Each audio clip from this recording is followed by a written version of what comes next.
কোথায় হচ্ছে বুবুটা? কি দারুণ খেতে।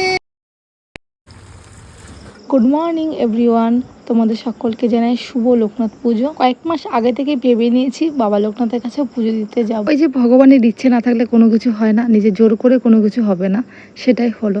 মাহির এত শরীর খারাপ, সকাল থেকে যেমন পটি তেমন বমি। পুজো তো দিতে যেতে পারবো না, গাছের ফলগুলো দিয়ে দিলাম কাকির কাছে পুজো দেওয়ার জন্য। মা লাগে, মা ছাড়া আমাদের অস্তিত্ব নেই, সেটা তো বলেইছি, কিন্তু আজকে বলবো মা আমাদের কতটা যত্ন সহকারে আগলে রাখে।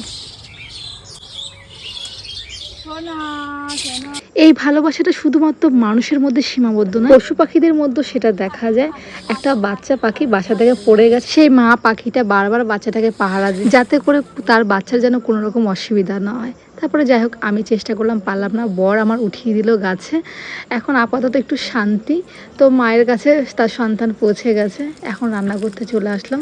মামনি স্নান সেরে পুজো দিচ্ছে, আমি বললাম তাহলে আমি এদিকটা রান্না বান্না করে নিই। ইচ্ছে করছে না, বাচ্চার শরীর খারাপ হলে মায়ের কোনো কিছু কাজ করতে ইচ্ছে হয় না, কিন্তু আমাকে তো রান্না করতে হবে, কারণ সকালে সবারই খেতে হবে কিছু না কিছু। যাই হোক, সময় তো ভীষণই খারাপ, তার মধ্যে বাচ্চার শরীর ভালো না, একের পর এক কিছু হয়ে যাচ্ছে। 5 মান্থে প্রেগনেন্সিতে আমি প্রথম থেকেই কষ্ট পাচ্ছি। এতটাই কষ্ট মাঝে মাঝে না নেওয়া যায় না, কেন জানি না কিসের কষ্ট হচ্ছে। ডাক্তারকে দেখাচ্ছি, ডাক্তার বললো একেবারে নর্মাল, কোনো রকম সমস্যা নেই, কিন্তু আমার সমস্যা হচ্ছে। ওই যে বললাম পেলভিকে একটু ব্যথা হচ্ছে, তো সেটা ডাক্তারকে বলা হয়েছে। ডাক্তার বললো না, নর্মালি আছে, কিছু অসুবিধা নেই। তো জল খেতে বেশি করে বলেছে, তো জলই খাচ্ছি।